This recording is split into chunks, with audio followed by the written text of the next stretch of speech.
বেসরকারি হাসপাতালগুলি স্বাস্থ্যসাথী কার্ড ও চিকিৎসা বিলে নানা কারচুপি রুখতে রাজ্য সরকার স্বাস্থ্য কমিশনের সুপারিশের ভিত্তিতে এ সংক্রান্ত আইনটি সংশোধনের সিদ্ধান্ত নিয়েছে। রাজ্য বিধানসভায় আগামীকাল the West Bengal clinical establishment revision bill 2025 উত্থাপন করা হবে। এরপর আগামী দুদিন 1.5 ঘণ্টা করে মোট 3 ঘণ্টা বিলটির উপর আলোচনা হবে। মুখ্যমন্ত্রী তথা স্বাস্থ্যমন্ত্রী মমতা ব্যানার্জি এই আলোচনায় অংশ নিতে পারেন। আগামীকাল দুপুরে মুখ্যমন্ত্রীর সভাপতিত্বে বিধানসভায় রাজ্য মন্ত্রিসভার বৈঠক বসতে চলেছে। 2025-26 শিক্ষাবর্ষে আগামী 1 আগস্ট কলেজ ও বিশ্ববিদ্যালয়ে স্নাতক স্তরের প্রথম সেমিস্টারের ক্লাস শুরু হবে। উচ্চশিক্ষা দপ্তর জানিয়েছে 17 জুন আনুষ্ঠানিকভাবে খুলে যাবে ভর্তি সংক্রান্ত অভিন্ন পোর্টাল।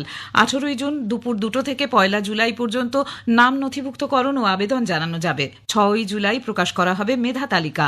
24 থেকে 31 জুলাই পর্যন্ত তথ্য যাচাইয়ের জন্য ছাত্রছাত্রীদের সশরীরে হাজির হতে হবে। একজন আবেদনকারী রাজ্যের এক বা একাধিক উচ্চশিক্ষা প্রতিষ্ঠানের সর্বোচ্চ 25টি কোর্সে আবেদন করতে পারবেন। এই অনলাইন প্রক্রিয়া যাদবপুর বিশ্ববিদ্যালয়, প্রেসিডেন্সি বিশ্ববিদ্যালয়ের ক্ষেত্রে কার্যকর হবে না বলেই জানিয়ে দিয়েছে উচ্চশিক্ষা দপ্তর। সুপ্রিম কোর্টের নির্দেশ মেনে স্কুল সার্ভিস কমিশনের শিক্ষক নিয়োগ পরীক্ষায় ফর্ম ফিল আপ শুরু হচ্ছে আগামীকাল। তবে এই পরীক্ষায় তারা ফর্ম ফিল আপ করবেন না বলে জানিয়েছেন চাকরিহারা যোগ্য শিক্ষকরা। পরীক্ষা না দেওয়া এবং আইনি লড়াইয়ে চাকরি ফেরানোর দাবিতে এবার মুখ্যমন্ত্রী ও শিক্ষামন্ত্রীকে গণচিঠি দেওয়ার সিদ্ধান্ত নিয়েছেন যোগ্য চাকরিহারা শিক্ষক শিক্ষিকারা। যোগ্য শিক্ষক শিক্ষিকা অধিকার মঞ্চের তরফে রাকেশ আলম জানান, 15,000-এর বেশি যোগ্য শিক্ষক শিক্ষিকার চিঠি মুখ্যমন্ত্রী ও শিক্ষামন্ত্রীর হাতে তুলে দেওয়া হবে। রাজ্য সরকারের আগাম অনুমতি ছাড়া কোনো দপ্তর আর ইচ্ছেমতো কোনো সংস্থার সঙ্গে সমঝোতাপত্র স্বাক্ষর করতে পারবে না।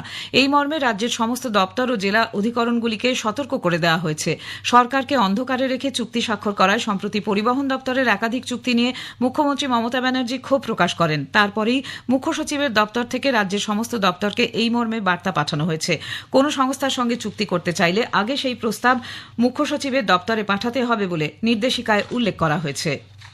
মুর্শিদাবাদের শামশেরগঞ্জে মোতায়েন বিএসএফ এর 119 নম্বর ব্যাটালিয়নের 2 জওয়ানের মধ্যে বচসায় গুলি চলার ঘটনায় ধুলিয়ানে রতন সিং শেখাওয়াত নামে বছর 57 এক হেড কনস্টেবল নিহত হয়েছেন।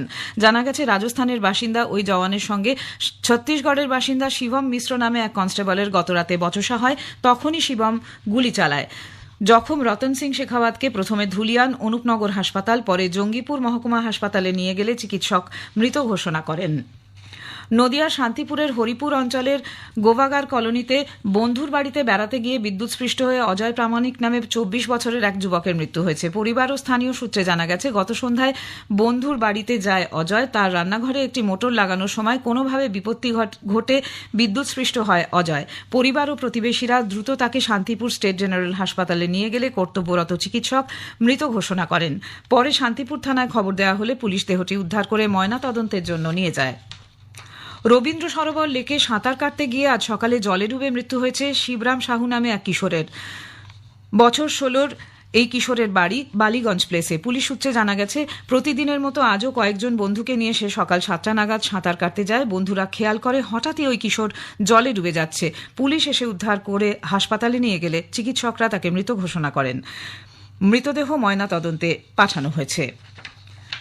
কলকাতা হাইকোর্টের প্রাক্তন বিচারপতি তথা সাংসদ অভিজিৎ গঙ্গোপাধ্যায় অসুস্থ হয়ে গতকাল দক্ষিণ কলকাতার একটি বেসরকারি হাসপাতালে ভর্তি হয়েছেন।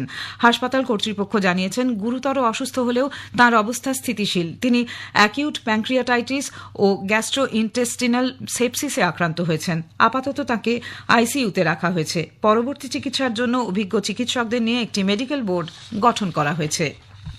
মালদার মানিকচকে এনায়াতপুর বাঙ্গালগ্রাম মোড় এলাকায় আজ সকালে একটি ম্যাজিক গাড়িকে বেসরকারি একটি বাস নিয়ন্ত্রণ হারিয়ে ধাক্কা মারলে গুরুতর আহত হন ম্যাজিক গাড়ির চালক। তাকে উদ্ধার করে স্থানীয়রা মানিকচক গ্রামীণ হাসপাতালে পাঠান। প্রত্যক্ষদর্শীদের উদ্ধৃত করে আমাদের জেলা সংবাদদাতা জানিয়েছেন, মালদাগামী ম্যাজিক গাড়িটি রাস্তার পাশে দাঁড়িয়ে যাত্রী তোলার সময় এই দুর্ঘটনা ঘটে। ঘটনার পর বাস চালক পালিয়ে যায়। মানিকচক থানার পুলিশ দুর্ঘটনাগ্রস্ত বাস ও ম্যাজিক গাড়িটিকে হেফাজতে নিয়েছে। পূর্ব বর্ধমানের আউশগ্রামের ছোড়া কলোনি এলাকায় একাদশ শ্রেণীর এক ছাত্রের অস্বাভাবিক মৃত্যু হয়েছে। আউশগ্রামের রামনগর উচ্চ বিদ্যালয়ের ছাত্র বছর 17 শুভ বৈদ্যর দেহ গত সন্ধ্যায় তার ঘর থেকে ঝুলন্ত অবস্থায় উদ্ধার করে পরিবারের লোকজন। হাসপাতালে নিয়ে গেলে চিকিৎসক মৃত ঘোষণা করেন। প্রেমঘটিত কারণে সে আত্মঘাতী হয়েছে বলে মৃতের দাদা জানিয়েছেন। প্রধানমন্ত্রী নরেন্দ্র মোদী বিদেশ সফরে রওনা হওয়ার আগে এক বিবৃতিতে বলেছেন, সীমান্ত পারের সন্ত্রাসবাদের বিরুদ্ধে অংশীদার দেশগুলি যেভাবে ভারতের পাশে এসে দাঁড়িয়েছে তার জন্য তিনি তাদের ধন্যবাদ জানাবেন। উত্তরাখণ্ডের রুদ্রপ্রয়াগ জেলার গৌরীকুণ্ডের কাছে পাহাড়ে ধাক্কা লেগে একটি হেলিকপ্টার ভেঙে পড়ায় 7 জনের মৃত্যু হয়েছে। আহমেদাবাদ বিমান দুর্ঘটনায় নিহতদের ডিএনএ ম্যাচিং প্রক্রিয়া চলছে। গুজরাতের স্বরাষ্ট্র প্রতিমন্ত্রী জানিয়েছেন, ডিএনএ পরীক্ষার ফলাফল মিলিয়ে দেহগুলি একে একে পরিজনদের হাতে তুলে দেওয়া হচ্ছে। ইতোমধ্যে 12 জনের দেহ পরিজনদের হাতে তুলে দেওয়া হয়েছে। পাকিস্তানের সেনাপ্রধান জেনারেল আসিম মুনিরকে ওয়াশিংটনে সামরিক কুচকাওয়াজে অতিথি হিসেবে আমন্ত্রণের খবর সঠিক নয় বলে জানিয়েছে মার্কিন যুক্তরাষ্ট্র। মার্কিন রাষ্ট্রপতি ডোনাল্ড ট্রাম্প ইরানকে হুঁশিয়ার করে বলেছেন, তারা যদি আমেরিকার উপর আক্রমণ করে তাহলে অকল্পনীয় প্রত্যাঘাত করা হবে। আসছি বিস্তারিত খবরে। বিদেশে রওনা হওয়ার আগে প্রধানমন্ত্রী নরেন্দ্র মোদী এক বিবৃতিতে বলেছেন, দুদিনের সফরে আজ ও আগামীকাল তিনি প্রজাতন্ত্রী সাইপ্রাসে যাচ্ছেন। সে দেশের রাষ্ট্রপতি নিকোস খ্রিস্টোডৌলিডাসের আমন্ত্রণে এই সফরে তিনি দুদেশের মধ্যে বাণিজ্য, বিনিয়োগ, নিরাপত্তা ও দুদেশের নাগরিকদের মধ্যে যোগাযোগের উন্নতি নিয়ে আলাপ আলোচনা করবেন। শ্রী মোদী বলেন, ভূমধ্যসাগরীয় অঞ্চল ও ইউরোপীয় ইউনিয়নের সঙ্গে সংযোগ বৃদ্ধির ক্ষেত্রে সাইপ্রাসের উল্লেখযোগ্য ভূমিকা রয়েছে। এরপর প্রধানমন্ত্রী G7 শিখর সম্মেলনে যোগ দিতে কানাডার কানাস্কিসে যাবেন। সে দেশের প্রধানমন্ত্রী মার্ক কার্নির ব্যক্তিগত আমন্ত্রণে প্রধানমন্ত্রীর এই সফর। বিবৃতিতে শ্রী মোদী বলেছেন, দক্ষিণ গোলার্ধ সাম্প্রতিক রাজনৈতিক আবহে যে চ্যালেঞ্জের মুখোমুখি হচ্ছে তার সমাধানের জন্য এই শিখর সম্মেলনে গুরুত্বপূর্ণ আলোচনা হওয়ার কথা। চলতি মাসের 18 তারিখে প্রধানমন্ত্রী ক্রোয়েশিয়ায় পৌঁছে সেদেশের রাষ্ট্রপতি জোরান মিলানোভিচ ও প্রধানমন্ত্রী আন্দ্রেই পেঙ্কোভিচের সঙ্গে কথাবার্তা বলবেন। শ্রী মোদী মনে করিয়ে দিয়েছেন, এই প্রথম কোনো ভারতীয় প্রধানমন্ত্রী ক্রোয়েশিয়া যাচ্ছেন। এই সফরের ফলে দুদেশের সম্পর্কের ক্ষেত্রে নতুন দরজা খুলে যাওয়ার সম্ভাবনা রয়েছে। নরেন্দ্র মোদী মনে করিয়ে দিয়েছেন, সীমান্ত পার সন্ত্রাসবাদের বিরুদ্ধে ভারতের লড়াইয়ে বিভিন্ন অংশীদার দেশ যেভাবে পাশে এসে দাঁড়িয়েছে তার জন্য ধন্যবাদ জানানোর সুযোগ মিলবে এই সফরে। সেই সঙ্গে সন্ত্রাসের বিরুদ্ধে গোটা বিশ্বের জনমতকে আরও দৃঢ় অবস্থানে নিয়ে যাওয়া সম্ভব হবে। প্রধানমন্ত্রী আজ সাইপ্রাস, কানাডা ও ক্রোয়েশিয়া সফরের উদ্দেশ্যে রওনা হয়েছেন। জম্মু কাশ্মীরের পেহেলগাঁওয়ে গত 22 এপ্রিল সন্ত্রাসবাদী হামলার জবাবে ভারতের নির্ভুল অপারেশন সিন্দুর অভিযানের পর প্রধানমন্ত্রী মোদীর এটিই প্রথম বিদেশ সফর। ত্রিদেশীয় সফরের প্রথম পর্যায়ে প্রধানমন্ত্রী আজ সাইপ্রাস যাচ্ছেন। গত 2 দশকে কোনো ভারতীয় প্রধানমন্ত্রীর এই প্রথম এই দ্বীপরাষ্ট্র সফর। সফরকালে প্রধানমন্ত্রী সাইপ্রাসের প্রেসিডেন্ট নিকোস খ্রিস্টোডাউলিডসের সঙ্গে বৈঠকে মিলিত হবেন। দুই শীর্ষ নেতার মধ্যে বাণিজ্য, বিনিয়োগ, শিক্ষা, সামুদ্রিক সহযোগিতা, ডিজিটাল যোগাযোগ এবং আঞ্চলিক নিরাপত্তার বিভিন্ন বিষয় নিয়ে বিস্তারিত আলোচনা হওয়ার সম্ভাবনা রয়েছে। আকাশবাণী সংবাদকে দেওয়া একান্ত সাক্ষাৎকারে সাইপ্রাসে নিযুক্ত ভারতীয় কমিশনার মানিশ বলেছেন, প্রধানমন্ত্রী মোদীর এই সফর দুদেশের মধ্যে দ্বিপাক্ষিক সম্পর্ককে এক নতুন উচ্চতায় নিয়ে যাবে। হাই কমিশনার আরও জানান, সাইপ্রাসের যেমন 2035 সালের জন্য একটি জাতীয় দৃষ্টিভঙ্গি রয়েছে, একইভাবে ভারতের রয়েছে বিকশিত ভারত 2047 অভিযান। দুদেশের মধ্যে শক্তিশালী সমন্বয়ের কথা উল্লেখ করে তিনি এই সফরে দ্বিপাক্ষিক সহযোগিতাকে আরও বৈচিত্র্যময় করার জন্য একটি রূপরেখা তৈরির ব্যাপারে প্রত্যয় ব্যক্ত করেন। আন্তর্জাতিক মঞ্চে ভারতের উচ্চাকাঙ্ক্ষাকে সাইপ্রাস ধারাবাহিকভাবে সমর্থন করে এসেছে। রাষ্ট্রসংঘের নিরাপত্তা পরিষদের স্থায়ী সদস্য পদের দাবি এবং পারমাণবিক সরবরাহকারী গোষ্ঠীর সদস্য পদের জন্য ভারতের দাবিকে সমর্থনের পাশাপাশি সীমান্তপারের সন্ত্রাসবাদের বিরুদ্ধে ভারতের অবস্থানকে পূর্ণ সমর্থন জানিয়েছে সাইপ্রাস। অন্যদিকে রাষ্ট্রসংঘের প্রস্তাব অনুযায়ী উত্তর সাইপ্রাসে তুরস্কের বাহিনী সরিয়ে সেখানে দ্বিপাক্ষিক, দ্বি-আঞ্চলিক এবং দ্বি-সম্প্রদায়ভুক্ত যুক্তরাজ্যের তত্ত্বকে সমাধান সূত্র হিসেবে ভারত বারবার সমর্থন করে এসেছে।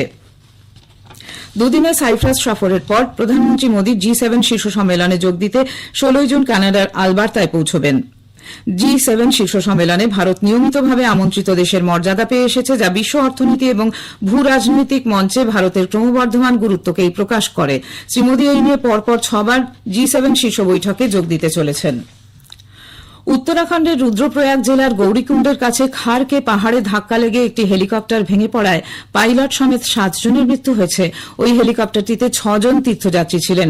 তারা কেদারনাথ বিগ্রহ দর্শন করে গুপ্তকাশীতে ফেরার উদ্দেশ্যে রওনা হয়েছিলেন বলে জানা গিয়েছে। জঙ্গলে ঘাস কাটতে যাওয়া কয়েকজন মহিলা হেলিকপ্টারটিকে আছড়ে পড়তে দেখে আজ সকালে স্থানীয় প্রশাসনকে খবর দেয়। এনডিআরএফ ও এসডিআরএফ এর টিম ঘটনাস্থলে গিয়ে উদ্ধারের চেষ্টা শুরু করেছে। মুখ্যমন্ত্রী পুষ্কর সিং ধামি এই ঘটনায় গভীর শোক প্রকাশ করেছেন। অসামরিক বিমান পরিবহন মন্ত্রী কে রামমোহন নাইডু জানিয়েছেন বর্তমানে ভারতের হাতে থাকা 34টি বোয়িং 787 বিমানের ওপর বর্ধিত নজরদারির জন্য নির্দেশ দিয়েছে অসামরিক বিমান চলাচল কর্তৃপক্ষ ডিজিসিএ। এর মধ্যে 8টি বিমান ইতিমধ্যেই জরুরি ভিত্তিতে পরীক্ষা করা হয়েছে বলে তিনি জানান। নতুন দিল্লিতে গতকাল সাংবাদিকদের সঙ্গে কথা বলার সময় মন্ত্রী জানান, আহমেদাবাদ বিমান দুর্ঘটনার তদন্তের জন্য বিভিন্ন ক্ষেত্রের বিশেষজ্ঞদের নিয়ে একটি উচ্চ পর্যায়ের কমিটি গঠন করা হচ্ছে। এই কমিটির চেয়ারম্যান হবেন স্বরাষ্ট্র সচিব। We have circulated the order also, the high-level committee which is going to investigate this crash. The Home Secretary is going to be the chairman of the committee, Secretary Ministry of Civil Aviation, additional secretary from MHA, one representative from the state of Gujarat where the incident actually happened, representative from State Disaster Response Authority, Government of Gujarat, Police Commissioner Ahmedabad, DG Inspection and Safety from the Indian Air Force, DG BCAS which is the Bureau of Civil Aviation Security, DG DGCA, Special Director from IB and Director from the Directorate of Forensic Sciences Services. Shri Naidu জানান, committee এ ধরনের ঘটনা প্রতিরোধের জন্য মান্য কার্যবিধি এবং জারি করা নির্দেশিকা পরীক্ষা করবে। ভবিষ্যতে এ ধরনের ঘটনা মোকাবিলার জন্য সুসংহত নির্দেশিকার সুপারিশ করবে। কমিটিকে 3 মাসের মধ্যে রিপোর্ট জমা দিতে বলা হয়েছে। এদিকে আহমেদাবাদে বিমান দুর্ঘটনায় নিহতদের ডিএনএ ম্যাচিং প্রক্রিয়ার মাধ্যমে শনাক্তকরণ চলেছে। গুজরাটের স্বরাষ্ট্র প্রতিমন্ত্রী হর্ষ সাংভি জানিয়েছেন, এ পর্যন্ত 31টি ডিএনএ নমুনা মিলিয়ে মোট 12টি দেহ পরিজনদের হাতে তুলে দেওয়া হয়েছে। ফরেন্সিক দলগুলি আরও ডিএনএ নমুনা মেলানোর জন্য অক্লান্তভাবে কাজ করে চলেছে। আমাদের সংবাদদাতা জানাচ্ছেন, ডিএনএ নমুনা পরীক্ষার ফলাফল জানার পরেই গুজরাটের প্রাক্তন মুখ্যমন্ত্রী বিজয় রূপানীর শেষকৃত্যের দিনক্ষণ স্থির করা হবে। অন্যদিকে নিহতদের পরিবারের সুবিধার্থে একটি দল তৈরি করা হয়েছে এবং বিনামূল্যে অ্যাম্বুলেন্স পরিষেবা দেওয়া হচ্ছে। খবর শুনছেন আকাশবাণী কলকাতা কেন্দ্র থেকে।